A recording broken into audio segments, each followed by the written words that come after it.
Hello everyone, welcome back to Topper Brains. आज chapter 1 what's your dream का हम लोग क्वेश्चन आंसर्स को कंप्लीट करने वाले हैं। क्वेश्चन आंसर में आपको थिंक एंड आंसर भी आपको पूरा कंप्लीट मिल जाएगा इस वीडियो में। तो वीडियो पे नए हैं, चैनल पे नए हैं तो ज़रूर सब्सक्राइब कर लीजिए, वीडियो को लाइक कीजिए और अपने दोस्तों के साथ शेयर भी कीजिए। आपको सारे चैप्टर्स का क्वेश्चन आंसर्स और एक्सप्लेनेशंस मिल जाएंगे। प्लेलिस्ट मैंने बना रखा है एस विथ एस्टर करके, आप प्लेलिस्ट ज़रूर चेक कीजिए, सारे चैप्टर्स का मिल जाएगा आपको। और डिस्क्रिप्शन में भी आप चेक करेंगे तो आपको प्लेलिस्ट का लिंक मैं प्रोवाइड कर दे रहा हूँ। ठीक है, तो आपको प्लेलिस्ट दिख जाएगा, आप क्लिक करके सारे चैप्टर्स को आप एक्सेस कर सकते हैं। तो चलिए हम लोग इसका क्वेश्चन आंसर को स्टार्ट कर लेते हैं अभी। तो पहला क्वेश्चन है, what was the old beggar's question. Old beggar का जो था क्या क्वेश्चन था। The old beggar's question was what's your dream. Question number 2 है, why did the narrator feel startled at the old man's question. Narrator जो था, narrator कौन था, नैरेटर यंग बॉय, एक छोटा लड़का था जो नैरेटर था। तो वो स्टार्टल्ड क्यों हो गया। स्टार्टल्ड का मतलब आश्चर्यचकित, पूरा आश्चर्य हो गया उसको। ओल्ड मैन ने जब उसको क्वेश्चन पूछा, तो यहाँ पे पूछा गया कि ओल्ड मैन का क्या क्वेश्चन था। क्या सॉरी, क्या क्वेश्चन नहीं था यहाँ पे, क्वेश्चन में पूछा गया व्हाई डिड, नैरेटर क्यों आश्चर्यचकित हुआ। क्वेश्चन तो उसने ये पूछा था कि तुम्हारा ड्रीम क्या है, लेकिन वो आश्चर्यचकित क्यों हो गया ये क्वेश्चन सुन करके।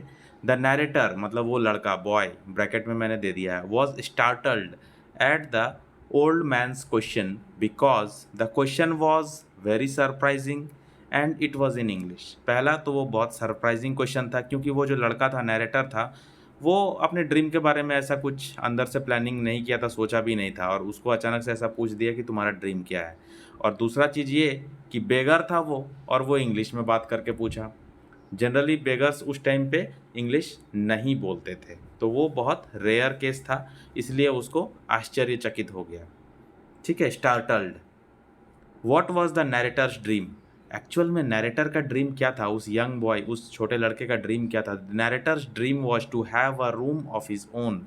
उसका ड्रीम था कि उसका एक अपना रूम हो, अपना एक घर हो। ठीक है, what kind of room did the narrator live in. अभी नैरेटर किस टाइप के रूम में रहता था। The narrator live in a big room but he have to share it with his brothers and sisters and even with her aunt when she visits. तो narrator एक बड़ा room में रहता था और उसको उस रूम को अपने ब्रदर्स और सिस्टर्स के साथ शेयर भी करना पड़ता था, और कभी कभी उसकी आंटी आ जाती थी तो आंटी के साथ भी शेयर करना पड़ता था, मतलब फैमिली बड़ा था।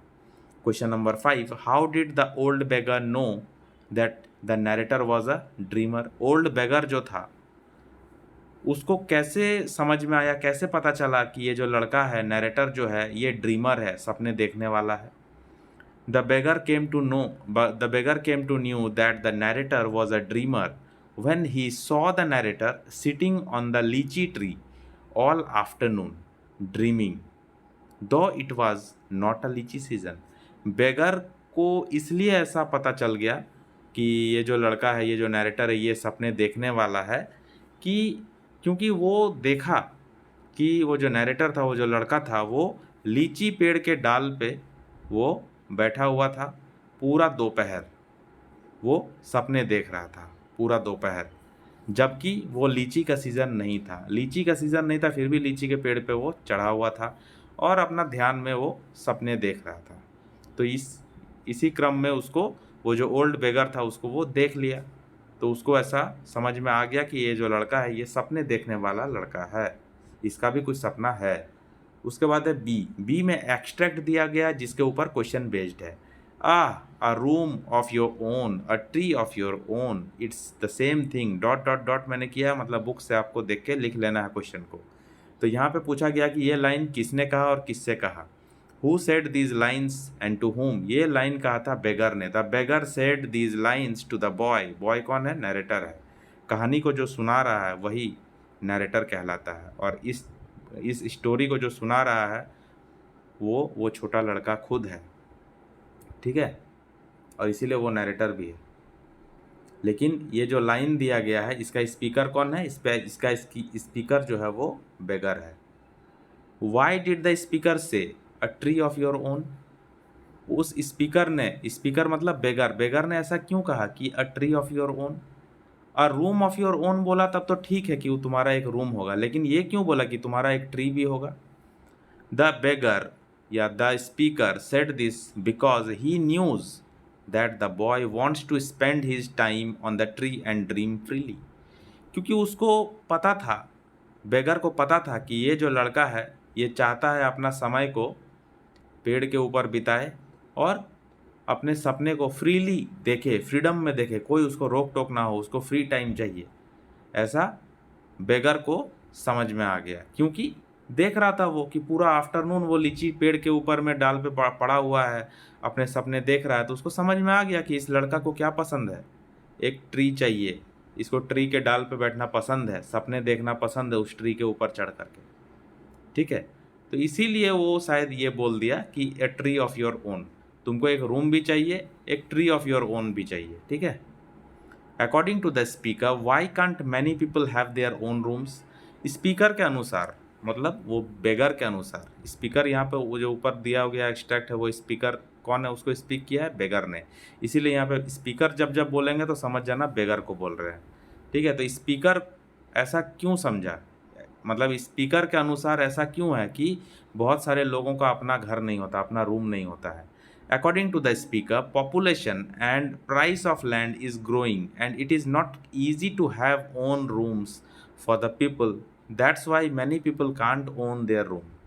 क्योंकि स्पीकर के अनुसार पॉपुलेशन बहुत बढ़ता जा रहा, क्राउड बहुत बढ़ता जा रहा, स्टोरी में ये वर्ड यूज़ किया गया क्राउड, क्राउड या पॉपुलेशन बहुत बढ़ता जा रहा है, और ज़मीन का, लैंड का जो प्राइस है वो भी बढ़ता जा रहा है। तो इस कंडीशन में सारे लोगों के लिए ये संभव नहीं है कि वो लोग सब अपना रूम ओन कर पाए, अपना रूम बना पाए ज़मीन खरीद करके, या पैसा कैसे हो पाएगा सबके पास, है ना। यहाँ पे लिखा हुआ है that's why many people can't own their rooms. लोग ज़्यादा है, भीड़ ज़्यादा है, लोग ज़्यादा है, पैसे का दिक्कत है। ठीक है। Extract number 2, live long my friend, be wise and strong, but do not take from any man his song. इसका मतलब क्या है समझ लो, कि जियो जी भर के, लिव लॉन्ग माई फ्रेंड, मेरे दोस्त, जियो जी भर के, बुद्धिमान बनो, वाइज बनो, स्ट्रांग बनो, अपने आप को मजबूत बनाओ, अपने सपने के पीछे भागो, अपने सपने के लिए वर्क करो, मेहनत करो, स्ट्रांग बनाओ खुद को, but do not take from any man his song. लेकिन किसी दूसरे को कभी भी बाधा मत पहुंचाओ, कभी भी दूसरे के ड्रीम को छीनो मत, कभी भी दूसरे के सपनों के बीच में रुकावट मत बनो, कभी भी दूसरे का, यहाँ पे यूज़ किया गया मैं सॉन्ग, सॉन्ग कहने का मतलब गाना नहीं है, यहाँ पे सॉन्ग कहने का मतलब है दूसरों के सपनों को, उसके सपनों को, दूसरों का जो इच्छा है, दूसरे का जो रास्ता है, उसको कभी भी बाधा मत पहुँचाओ, उसको कभी भी रुकावट मत दो। तुम अपना काम में लगे रहो, अपने सपने को अचीव करो। ठीक है।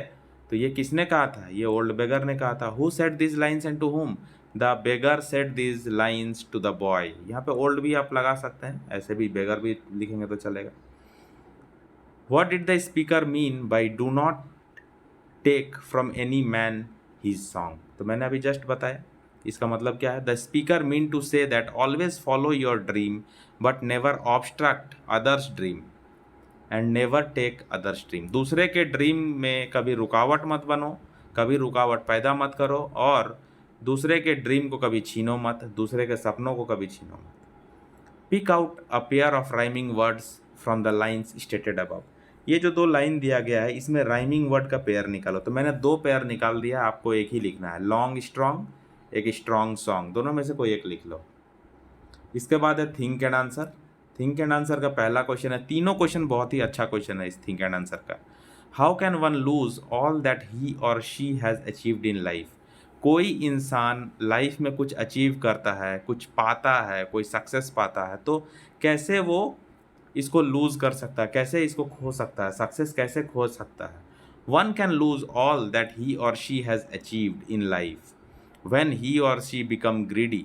जब वो इंसान लालची बन जाता है, जब वो इंसान केयरलेस बन जाता है, मतलब लापरवाह बन जाता है, and start taking everything for granted, और सारे चीज़ों को ग्रांटेड लेता है, मतलब सब तो अपना ही है, हो ही जाएगा, मतलब एकदम केयरलेस हो जाता है, एकदम सब कुछ छोड़ देता है, मेहनत करना छोड़ देता है, सब कुछ छोड़ देता है, सब तो अपना ही है ऐसा समझ लेता है, तब क्या होता है उसका जो सक्सेस अचीव किया गया है, उसके द्वारा जो अचीवमेंट पाया गया है, वो सब खो जाता है तुरंत पल भर में। क्वेश्चन नंबर 2 है, what was the old beggar's advice to the narrator. तो ओल्ड बेगर जो था वो नरेटर को क्या एडवाइस दिया, और नरेटर यहाँ पे कौन है, नरेटर वो यंग बॉय है। The old beggar advise the boy to follow his dream but never obstruct others dream and never take others dream. Old beggar ने उसको एडवाइस किया था कि अपने ड्रीम को फॉलो करो, अपने ड्रीम के लिए काम करो, अपने सपने को पूरा करने के लिए काम करो, दूसरे के सपनों के बीच में कभी ऑब्स्ट्रक्शन मत बनो, कभी भी रुकावट मत बनो, कभी रुकावट करो भी मत, और दूसरे के ड्रीम को कभी छीनो मत। ठीक है, उसी को एक्सप्लेन करने के लिए पैरा चेंज करने के लिए करके मैंने लिख दिया बुक इस लाइन में, बुक में जैसा दिया हुआ है, he advise the boy to work for his dream. उसने एडवाइस किया लड़के को फिर क्या, कि अपने ड्रीम के लिए वर्क करो, मेहनत करो, काम करो, and move towards it all the time, और अपने ड्रीम के तरफ, अपने सपने के तरफ आगे बढ़ते रहो हमेशा, हर समय। And avoid all the disturbances, और जितना भी डिस्टर्बेंसेज आता है तुम्हारे ड्रीम को पाने के लिए, उन सारे डिस्टर्बेंसेज को अवॉइड करो, उन सारे रुकावट, उन सारे बाधाओं को अवॉइड करो अपने आप से, अपने आप को उस चीज़ से दूर रखो, सिर्फ सोचो अपने ड्रीम के बारे में और उसको पाने के लिए काम करो। Why is it important to follow one's own dream. ये क्यों ज़रूरी हो जाता है किसी को अपना सपने को फॉलो करना, ऐसा क्यों कहा जाता है कि अपने सपने को फॉलो करो, अपने सपने को पूरा करो लाइफ में। All of us should have a goal in our life. हम सब के पास ज़िंदगी जीने के लिए कोई लक्ष्य होता है, और कोई लक्ष्य होना भी चाहिए। All of us should have a goal. हमारे जीवन में कोई ना कोई गोल होना चाहिए, कोई ना कोई एम होना चाहिए। All the time we think of it and dream it to fulfil. हर समय हम लोग उसके बारे में सोचते हैं और सपने देखते हैं उसको पूरा करने के लिए। It is very important to work and follow one's own dream. ये बहुत ज़रूरी है कि हम अपने ड्रीम के लिए काम करें और अपने ड्रीम को पूरा करें, अपने सपने को पूरा करें, to get freedom of our own kind, ताकि हम लोगों को आज़ादी मिल सके, अपने तरीके से का आज़ादी मिल सके। सारे लोगों का तरीका अलग अलग होता है, ठीक है, जिसको जैसा पसंद है फ्रीडम, वैसा उसको फ्रीडम मिल सके। वो कब मिलेगा, जब आप सक्सेस हो जाओगे, जब आप अपना ड्रीम को अचीव कर लोगे। एंड सेटिस्फैक्शन, और हम लोगों को सेटिस्फैक्शन भी मिलेगा ड्रीम पाने के बाद, एक संतुष्टि मिलेगा कि हाँ हमने लाइफ में कुछ किया। Which makes our life meaningful, जो हमारे लाइफ को मीनिंगफुल बना देता है, जो हमारे लाइफ को व्यर्थ जाने नहीं देता है। तो ये चैप्टर यहाँ पे ख़त्म होता है। कैसा लगा कमेंट ज़रूर कीजिए, कौन सा चैप्टर नेक्स्ट चाहिए कमेंट ज़रूर कीजिए, प्ले लिस्ट विजिट कीजिए, पूरा चैप्टर आपका सॉल्व किया हुआ है। कोई और दिक्कत है तो ज़रूर कमेंट कीजिए, चैनल को जाते जाते सब्सक्राइब कीजिए, लाइक कर लीजिए एक वीडियो को, और दोस्तों के साथ शेयर भी कर लीजिए। लोगों का भला कीजिए, आपका भी भला होगा। आप अच्छे मार्क्स से पास होंगे एग्ज़ाम में, मुझे बहुत खुशी होगी। चलिए मिलते हैं नेक्स्ट वीडियो में, तब तक के लिए गुड बाय।